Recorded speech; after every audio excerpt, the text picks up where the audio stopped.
Hello, everybody. We will take just a few minutes while everybody comes in because it does take a few minutes to come in.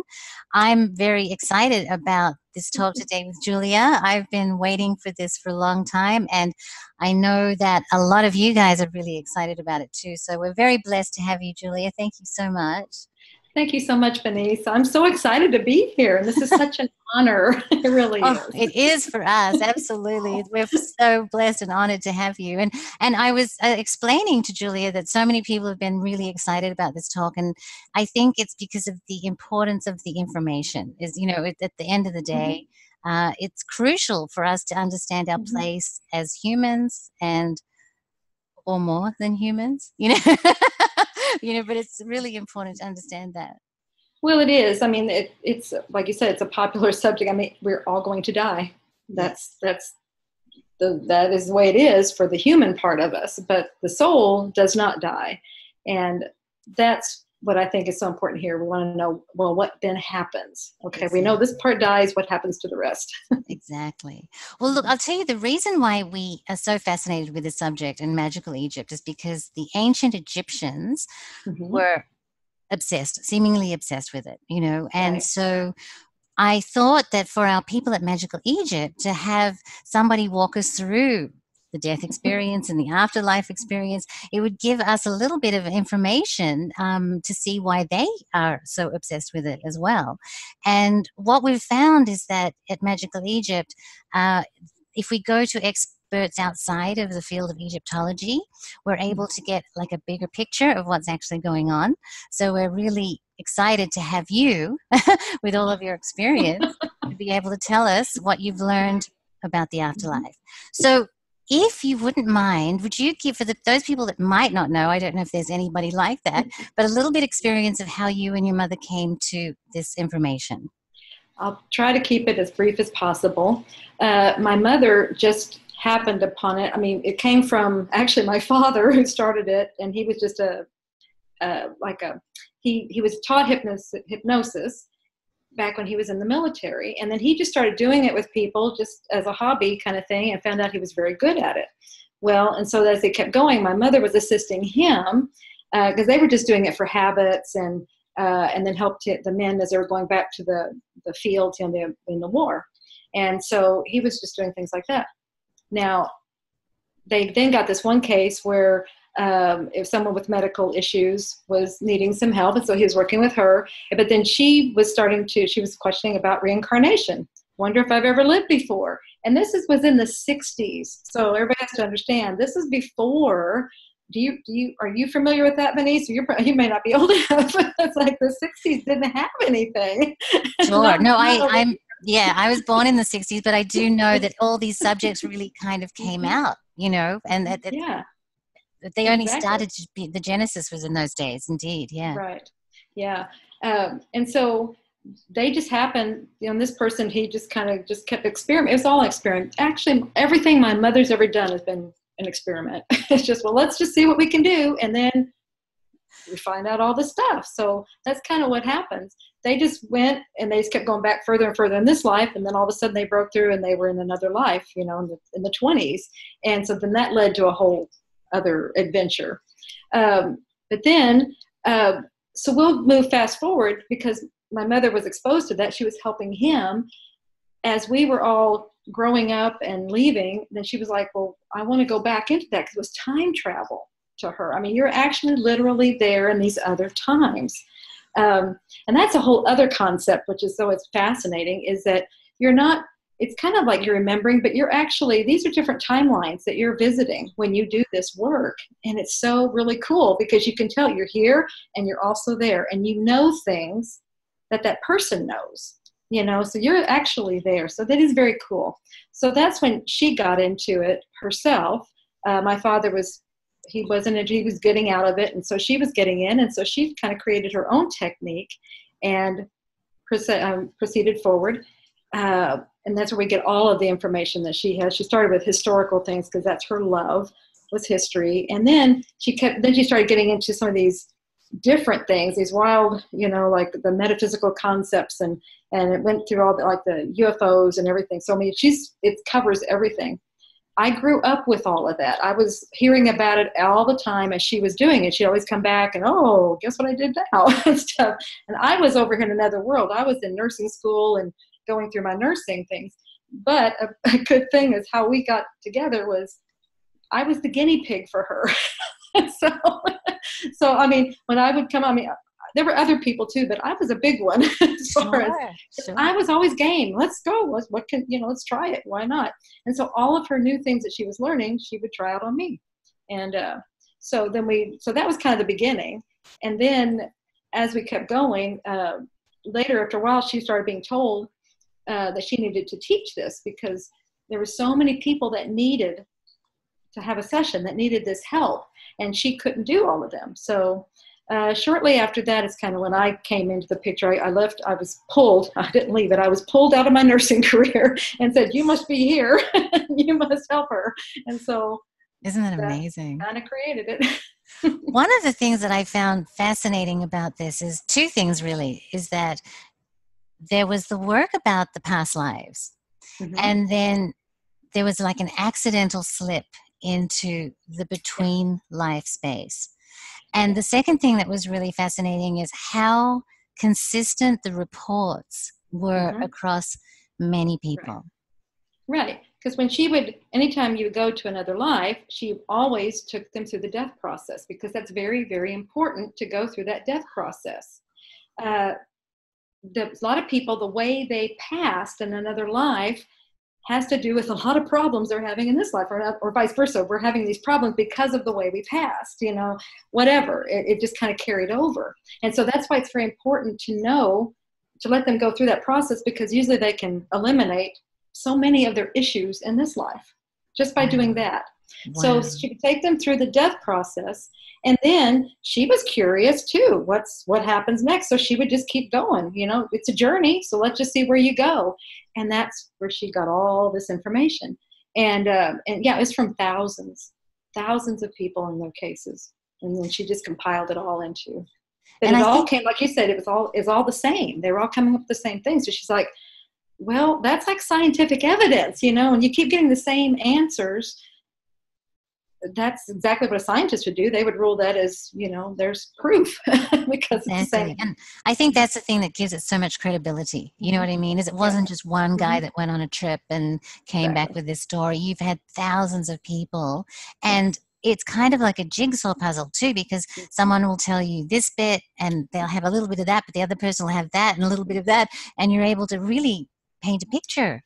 Absolutely. And my mother, I tell you, she was the master of doing that, because that was exactly what she did. She was always, it was a puzzle, but she would put it together seamlessly, so you couldn't tell that that's how she did it. I mean, it's just beautiful.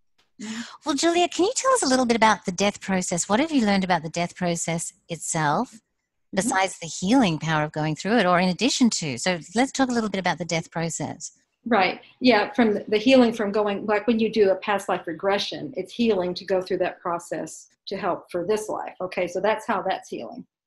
I imagine you can have healing as you're dying in the current life too. I don't, we can kind of surmise on that and do a little speculating there, but the actual process, the way it's been described is, okay, let's just take, like, there's two different kinds of deaths. There's like the slow, just the real peaceful, the one we all want to go through. You just fall asleep and don't wake up, that kind of thing. It's very peaceful death, or it's just a one that you kind of know is coming, and you move into it gradually. Okay, there's that. And then the other death would be a traumatic or a violent death, something something happens suddenly, maybe a car accident or a traumatic accident, maybe war. Anyway, something where it's happening suddenly. Okay, so let's start with the first one, where it's peaceful. Okay, just a nice, easy, maybe even slow.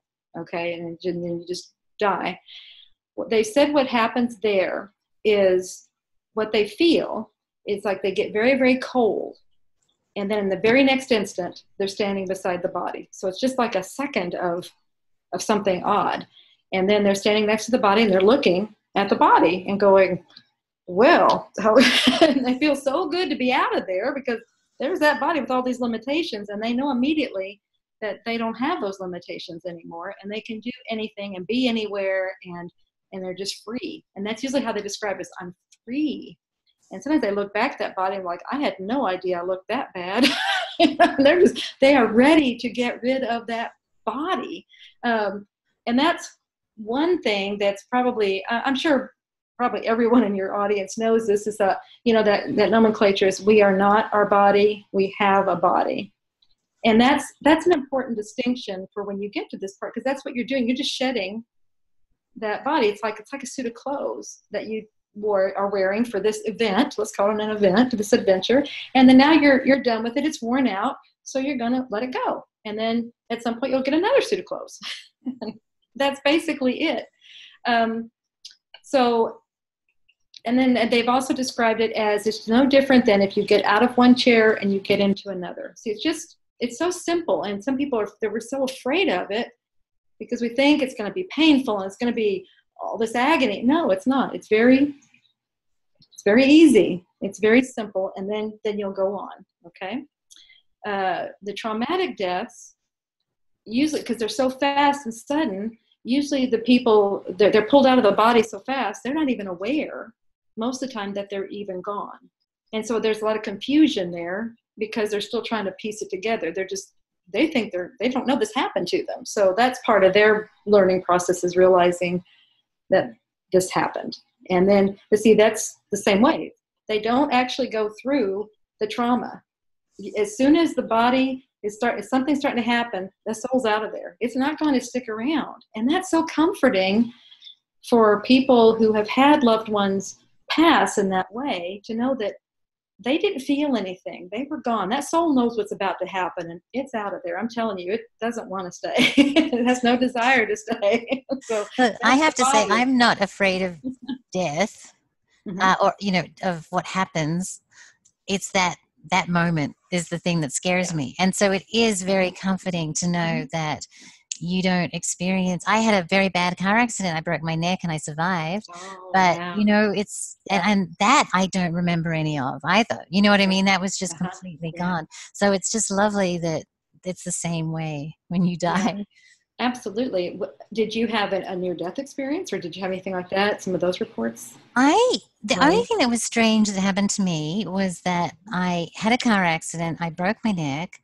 Wow. I was sitting in the car, and my husband said, "Get out of the car, get out of the car. You have to get out of the car. It's going to explode." And as clear as day, I heard a voice that said, "Do not move." So I look at my husband, who's like yelling at me to get out of the car. I'm like, no, I'm not moving. And luckily I had a broken neck. And so my not moving saved my life. Yeah, absolutely. And that's a wonderful segue into what happens next. Because after you go through that process, then you're greeted. Mom would call them the greeters, but you're greeted by somebody. You're not alone. You're never alone in life, and you're never alone in death. There will be somebody there with you to meet you and then take you where you're supposed to go. And and it might be a guide, guardian angel. It might be a relative that passed before you. So, but you're never going to be alone in that process. And so what I'm thinking is that was probably your guide. It's like, no, you must stay here, right here, because they're always with you, and they will help you if you ask them, or if you're in a dangerous situation like that, and you had to be protected. Yeah, it was literally as clear as you speaking to me now, and I don't think Chance heard it, but it wasn't, how you get this little voice inside your head and it's like, don't eat that chocolate cake. It wasn't like that.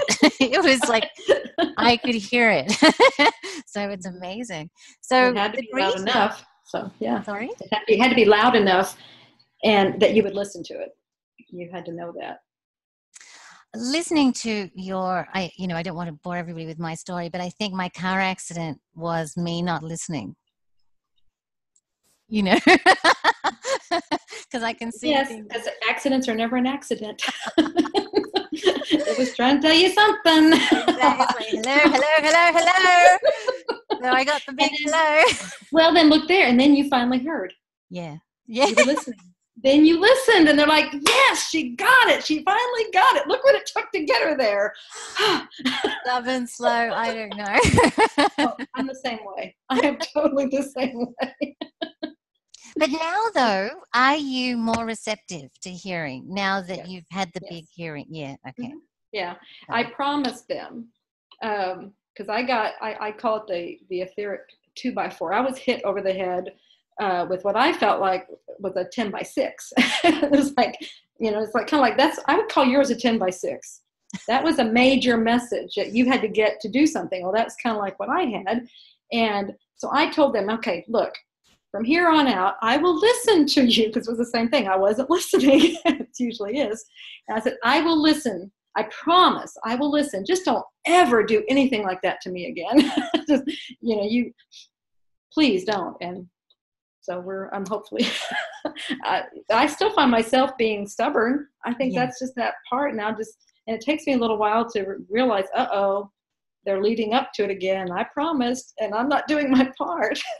So, just got to, it's all about that, though. But they're always there. I mean, I just ask a question and I get the answers immediately. So that's always right there.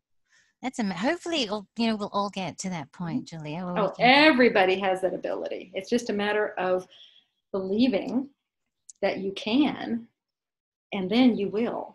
If you don't believe you can speak with them or you can converse with them, it's not going to happen. Why would it? You don't believe it. So, but if you believe it, then that opens that up so that you can. Well, I've heard them, so I should be able to believe, huh? Yeah. Mm-hmm. Well, let's go back to the afterlife. You've got greeters, and they take you by the hand. And from my understanding of it, it is the most glorious, beautiful place. There's 3 places you can go. Okay. Now, the first one may not be the glorious and beautiful. That's called the lower astral.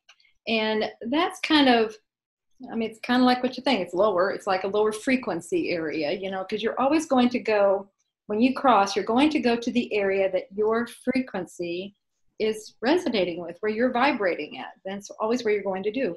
And the lower astral is kind of people that aren't even aware of their spiritual development. They're not even, they're just going through all this. It's a very materialistic, kind of thing. And they just, and so a lot of times when they pass, they're not aware that they passed, and they stick very closely, a lot of people call them the earthbound spirits. They stay really close to people on earth that are doing similar things that they were doing, because they're still trying to get back into the body. They don't understand what's going on. And that could be ghosts. Is that ghosts?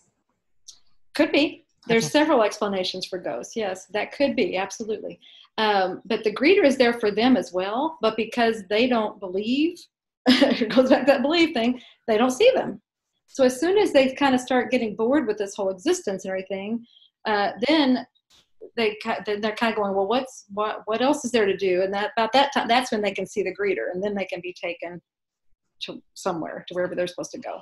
Okay, the middle astral is what most people, that's what you were just describing, the beautiful and gorgeous, and the colors and everything. And that's what most people probably think of when they think of heaven or describing. And it's just, you're taken there, and you can have anything you want. You can have a home that you want, that you can have, it's all these things that you want. And some people, when they go there, they're thinking that they're going to be there for eternity, because that's what they've been taught. They're going to heaven and you're going to just stay there, right? No. You're there until your greeter comes back and takes you on to where you need to go to get you prepared to go back to another life. Okay, so that's that one. That's the middle astral.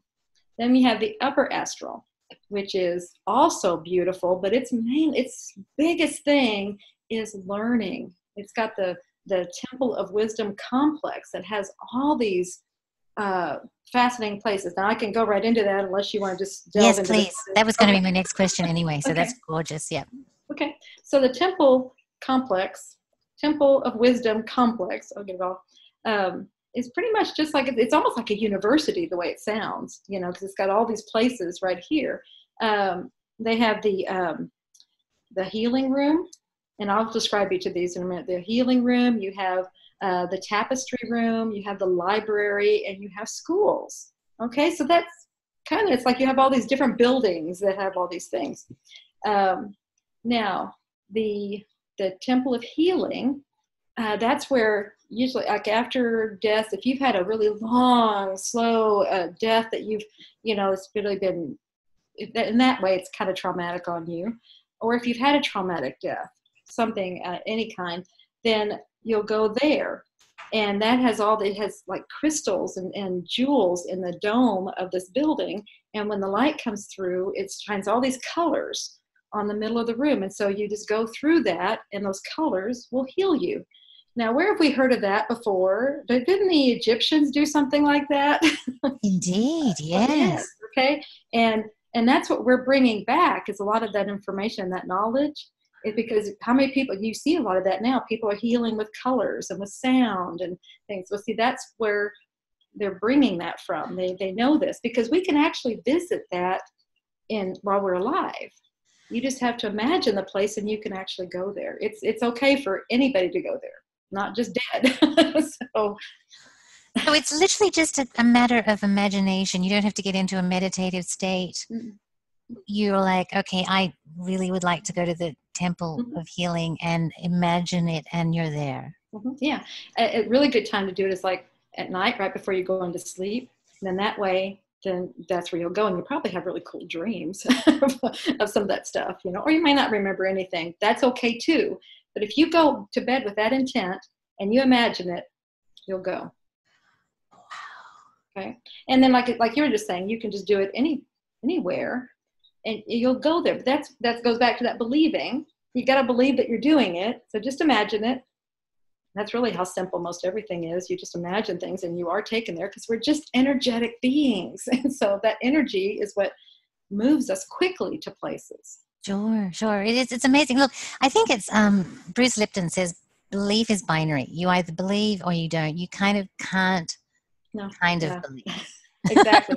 There's no halfway on believing. Yeah, exactly. And so many of the times people are saying, well, I won't believe it until I see it. They want that proof and stuff.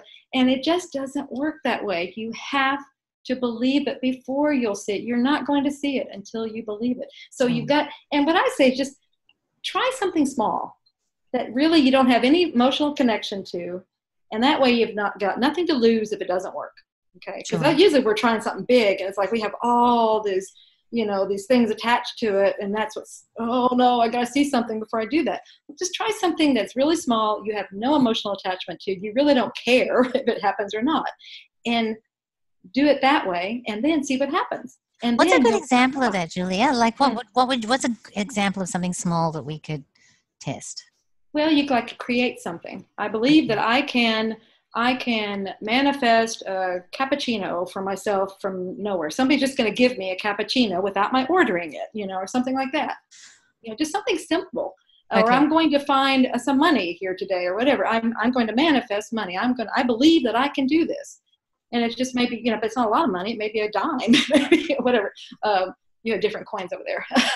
So anyway, but it just may be a coin, but it's something. So you put it out there, and you believe it, and then that does it. It happens. And what that does is that starts building the muscle. I call it a muscle. It's just like working out. And as you keep doing it, the more and more you do it, the more it develops that ability, mainly because you're believing more and more. So, sure. Yeah. My husband we were doing a playing with chaos magic, which is a kind of magic. Mm-hmm. And they give you a very similar exercise. And my husband said, I want to see an octopus. And it's like, what are the chances of you seeing an octopus in your daily life?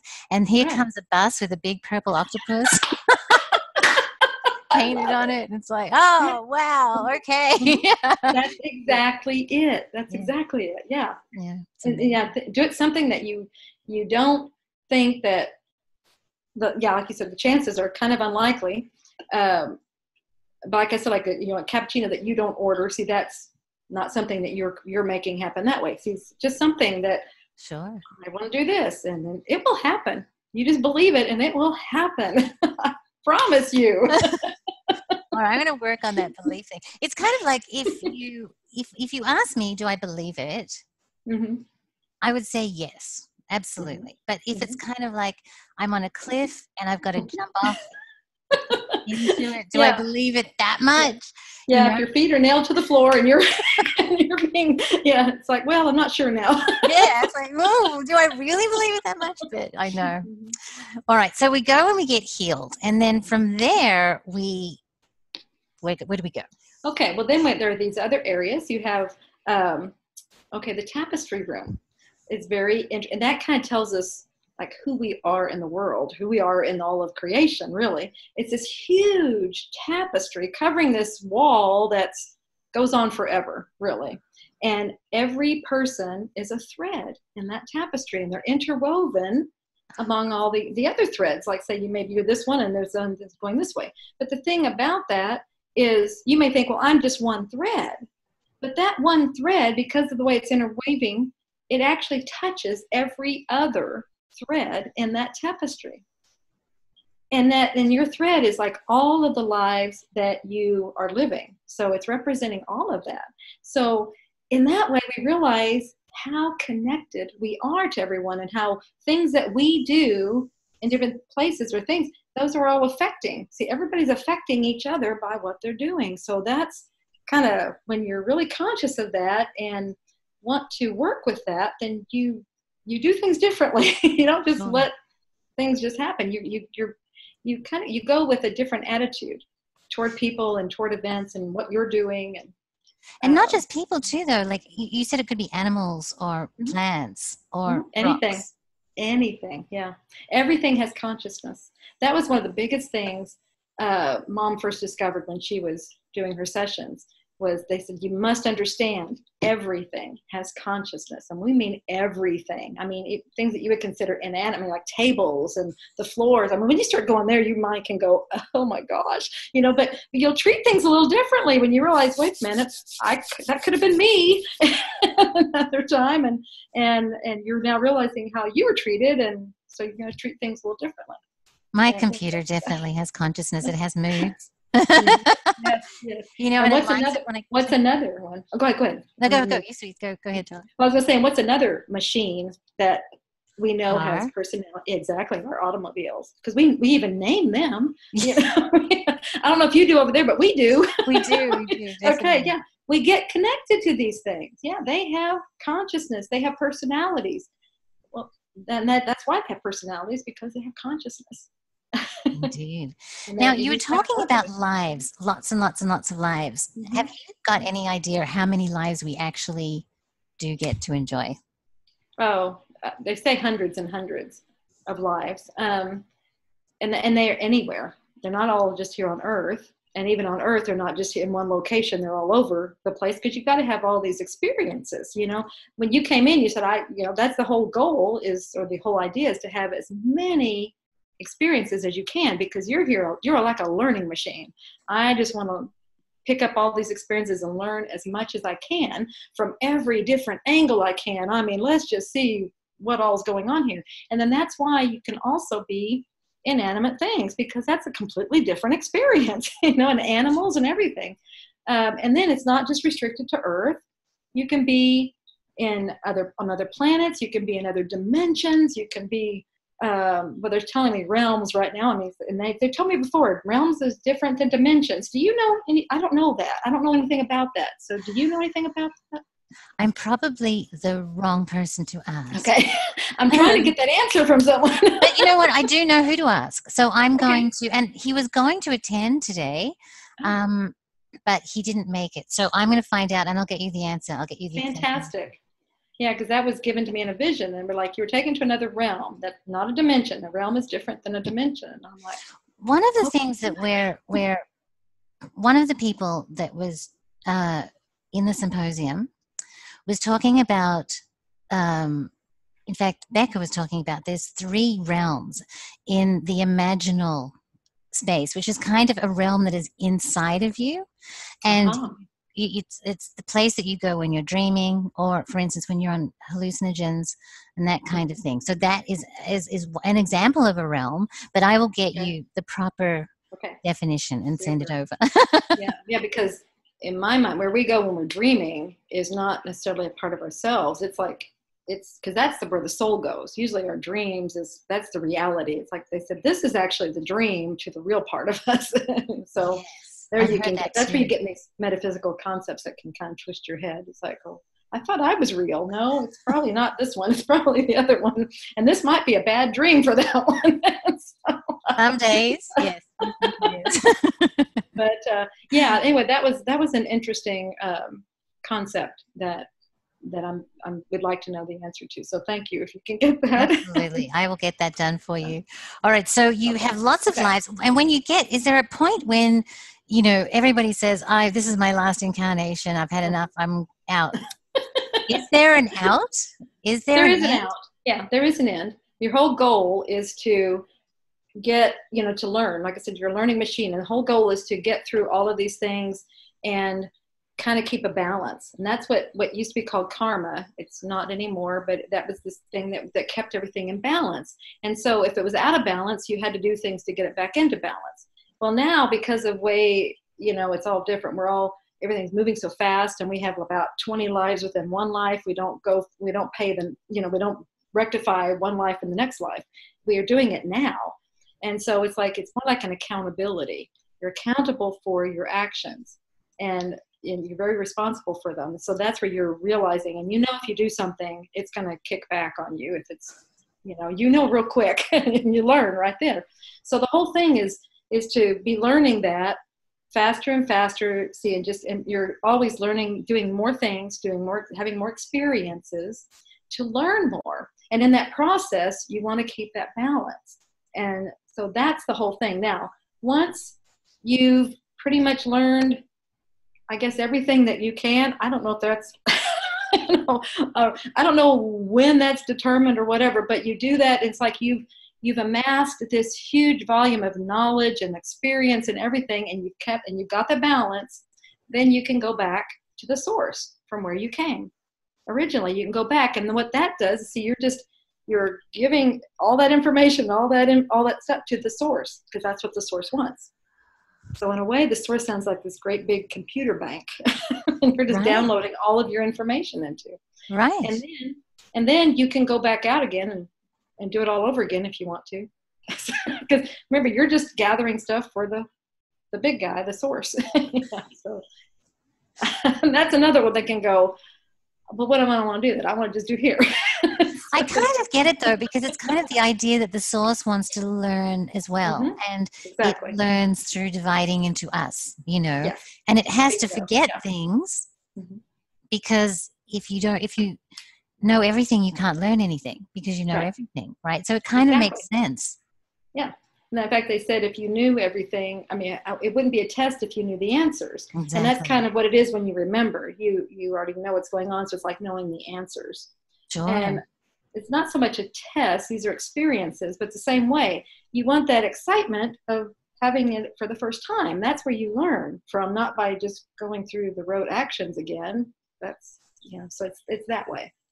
There's a really important idea in Egyptian cosmology it's called anamnesis, and that is the remembering. Mm-hmm. So it's not that you're learning things per se, that you're remembering them, if that makes sense. Yes, so I think that's what you're talking about. Yeah, and that's like the biggest goal here. I compare it to a game. I call it Game Board Earth. It's like, but that's the biggest part of one of the rules when you come into this plane is you have to forget everything. I won't go into all that, but that was designed so we can learn faster, And then the whole goal is to go through these things and remember who you are, that it's a game, and you're the one that created that game, and then that's really kind of when you progress. That's when you're out of here. Yeah. Game over. You're done. I figured it out, finally. Mm-hmm. Exactly. So, Julia, there's this whole idea about judgment that, when you die, you go and you get judged. Can you tell us a little bit about that process? Yeah, absolutely. And that's what's so good, because so many people, we're taught by, what we know we're taught by, that you're going to go and you're before this God, and he's going to judge you for all your actions, and he will determine where you go and what you do and how you'll be punished. What was found is there is nobody judging you. You're met with love, complete love, and understanding for your life and everything. When you get to where this point, you'll actually review your life. That's the point that you are looking at everything. Like I said, you're looking at everything from everybody's perspective. You see how what you did affected them. You see it from their perspective. And so from that, you're able to go, wow, I didn't realize I hurt them like that. And so that's where you are judging yourself and you're deciding, okay, this is what I want to do to fix that. Because remember, you want to put it back in balance. That's the law of the universe, that everything has to stay in balance. So that's where that comes in. But you just know, once you see it from the other person's point of view, then it's like, okay, this can't stay this way. I've got to fix it. So you're the only judge. And you're judging yourself, and there is no harsher judge than you yourself. That's it. I mean, nobody else is going to be up there with this, big gavel or anything. It's you. And so that, again, it goes back to accountability and responsibility for your actions here. Just try to be more aware of what you're doing and saying. Be aware of other people. I can't imagine what it would be like to be one of those famous historical figures that are responsible for millions and millions of deaths. Yeah. And that, sometimes, I mean, they've got to work with that too. That did happen. And people think, oh, well, look at that. That's horrible. No, they're paying for it. And that comes back. They can't do that and not have a balance. It has to be balanced. Sometimes you'll see if somebody's responsible for a lot of deaths, then they may go through something themselves where they're living a kind of a torturous life, or they may have to go through many lives where similar things are done to them that they did. So it's like, that's the balancer. That's not done as so much now because, like I said, it's so fast, and we have to, so it might be coming in a different way if you're working that out. So, but that's just where, it's all about love and forgiveness. We all have our things that we're bearing, and we all have our experiences that we went through, and we're all just working on ourselves. It's really each person with their own path, but every path affects everybody else. So, but only one you're in control of, and the only one you can do anything with is you. So it really doesn't help and do any good to go, okay, well, look at them. They did all this. That's their path. We don't know what else has happened on their path or in other lives. We have no idea. That's why we really can't judge anybody. Yeah, absolutely. We don't know the whole story. Even in this life, just people that we meet at the supermarket that might not smile, you don't know what's happened to them today. So exactly. Very good point. Yes. One of the things that excited me the most is the Learning Center and all the things that you could learn. Tell us a little bit how that works. Yes. Yeah. So that's another one is the schools. They just call them schools. And that is where they have essentially books. It's learning on anything imaginable and even unimaginable. I mean, so it's like anything you could ever know without, forever and ever and ever. It's like anything is there. And so, and it can be done in books. You have the books and you can study them. Or if you don't want to learn from books, we can go, they have rooms all around. This is a circular, it's all these rooms or anything. And they have all these rooms, I'm repeating myself. And you can go into them.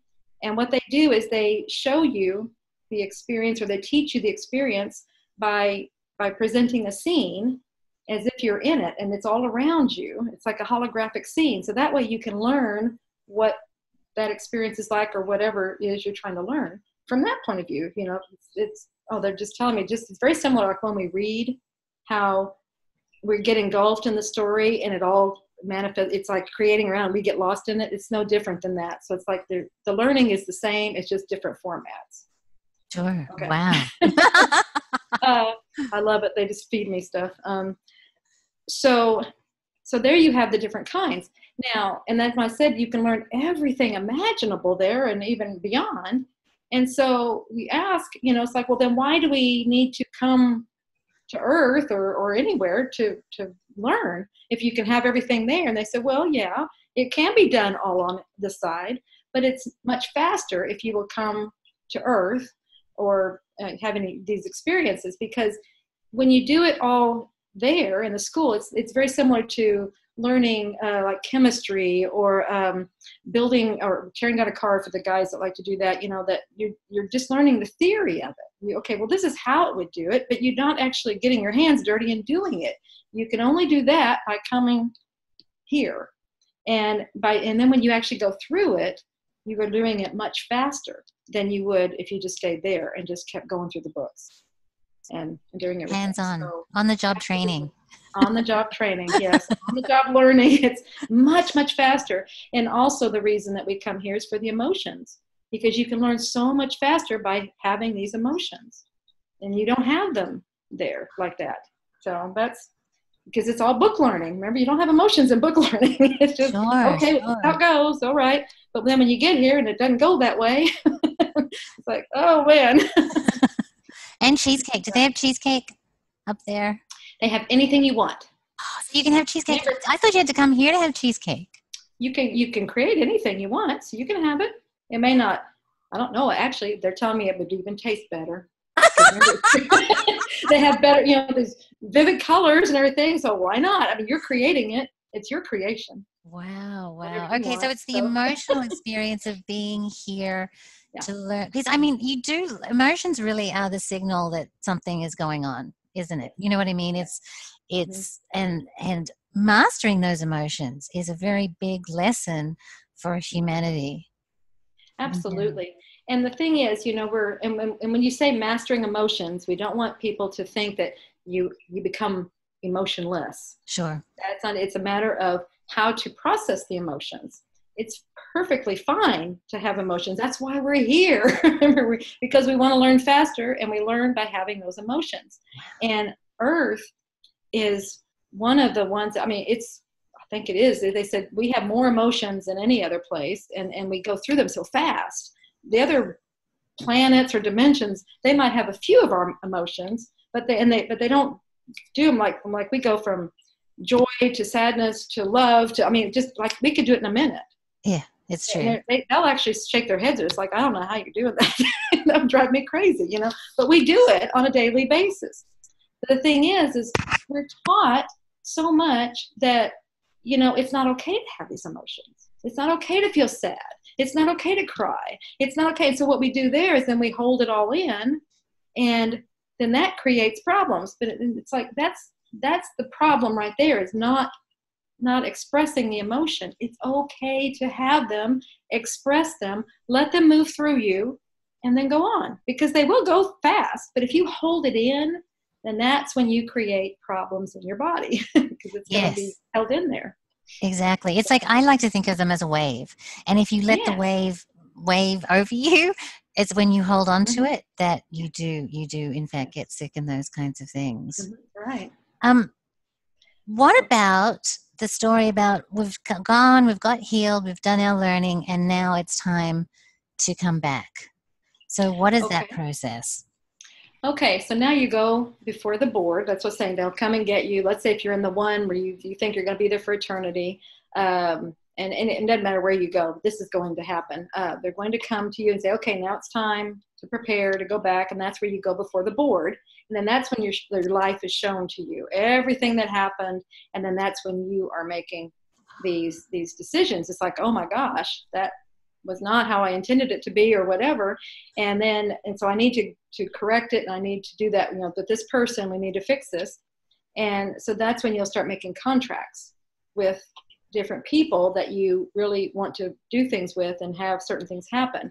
And they can be, and this doesn't always, it's not, we have a tendency to think, oh, it's just about bad things that happen. It goes both ways. These are just, it's balancing. And so, but we're making contracts for all kinds of things that we are planning to do, people that we're planning to meet, events that we're planning to be at. It's, oh man. and like we say, there's free will, and there always is free will, but this part is set up ahead of time. So these are like your junctures in life that you will get to. And that's really kind of where, if you're not going in the right direction, this is where your guidance systems come in, and they are pushing you to go in that other direction. That's why I was hit over the head with a 10x6 and you were hit because there's something going on that we needed to be somewhere else to meet that that blueprint essentially that we had set up, that I got to meet this person, I got to do this thing, I've got to whatever. And if you're not moving in the right direction to get there, that's going to mess up a lot of contracts. So that's where they're like, hey, get over there, so they'll be hitting you, and to nudge you, that's bigger than a nudge. If you're really not listening, they've got to do some drastic action. And that's where you had yours and I had mine. And I bet there's a lot of people out there that have also had major things happen that moved their lives in another direction, or, did something, nothing else that got you listening. And that's a big one right there. So, yeah. So anyway, so that's, go ahead. No, go ahead. Keep going. Well, just to say, that's what you're setting up before you come in. And you're even setting up, you've decided who you're going to, like your parents. And that's the biggest ones, parents. Like I said, everybody you're going to meet. So you have contracts with the parents. And sometimes they're just there to bring you into the world. So if you had a life where you really weren't close to your parents, that may have been all the contract was for. It was just to get you in here, and then you were going on. So there's different kinds of contracts. So you're lining all that up, and your guides and your masters and everybody are helping you do all of that. And that's where that board comes in. They're showing that, and then they're helping you set all this up for the next experience. And then you come in, and then, before you're coming in, you're like, okay, I got this blueprint. I know what I'm going to do. I know what I'm going to do. And then as you're coming in, it's like, I remember. And then as soon as you come in, it's like, I don't remember. What am I doing here? And so then you go through the whole thing again. And like I said, it's a game. It's all a game. It's like, let's do it until, we got to go until we figure out who we are and why we're here and what we're doing here. It really does feel like a game. I've kind of come to that decision or that conclusion myself. And if you treat life like that, it kind of tends to get a little bit easier. It's not so intense. Peter was asking us, do you get to see and know who you were in past lives? Mm-hmm. Yeah, if you do a past life regression, absolutely, you will see. Now, most of the lives are, because if you look at the world today, we have 7 billion people. And out of that 7 billion people, how many of those people are really in the headlines and noteworthy, that are really, and so that's how it is in the other lives. I mean, your chances of being somebody big are really, really slim. It's just a run of the mill. We're going to go and we're going to have an experience. And it's going to show you, you'll be someone, but it may not be anybody that, you don't always get names. Sometimes you do, but that's really not relevant. I thought everybody was Cleopatra. That's what I've heard. Exactly. That's what people, I'm going to be Cleopatra. I'm going to be this. There was only one. And so what are your chances of being that? Okay. There's another thing that comes in why, if you do get several people saying they were, that's another thing that happened there. And we can get into that later if you want. But right now, it's, yes, in a past life regression, you will see who you were. You will see what you were doing. You'll get the information that you need to know for now. When you go to your tapestry wall and you follow your thread, can you see all of that information in the tapestry wall as well? You can see what they will allow you to see. Okay. And there's a guardian. There's a guardian in all these rooms. There's a guardian of the tapestry. And some information is not appropriate for you to know. Now, I think we're getting to a place now where we're probably more open-minded and we can accept more, but it's still, they know, your guardians, that guardian and your guides, they know exactly what you need to know, what you're supposed to know, and what you can handle, things like that. So you're allowed to see as much as you can. Laura has a question. Why do you say we have to learn in our time here? It sounds like a responsibility, and I know you said about learning for source, but also how is the source not all-knowing? I know that comes up all the time. The source is all-knowing, but it's always evolving. And it evolves through our experiences, because it may know, again, here we're back to theory versus hands-on. It may know all of this stuff, but until it actually comes and has the experiences through us, it doesn't, it learns even more. I mean, it has an idea of what will happen, but it doesn't know for sure what will happen until it has that experience. And it could be all these different angles of things that can happen, and it's not taking that into account. And so we have the experiences, so we can take this information back, and then comes a whole new body of information that it knows now, and now it's going to go. See, that's the evolution process. Just as we evolve, as we learn more, and we know more to do other things with, it's the same with the source. See, we are a piece of the source. Why wouldn't we? It's all the same. If you would do it, the source would do it. It just came. Okay. I love it. They're giving me the answers. So. I want to borrow them, sweetie. They're right there. You've got them too. Caleb wants to know if you can elaborate. Yeah, exactly. This is going to be my mission from now on. Is I'm going to try to get in touch, get my cell phone working a bit. Can you elaborate on the Egyptian crystal color healing techniques and others like it? I've heard of the Egyptians doing that. That's why I referred to that. And then the Atlanteans did it. So see, and where the Egyptians were from Atlantis. So that's where that came from. So, and it's just they're using all these colors from the crystals. The light comes through them, and that creates healing. And so they just learned how to use that.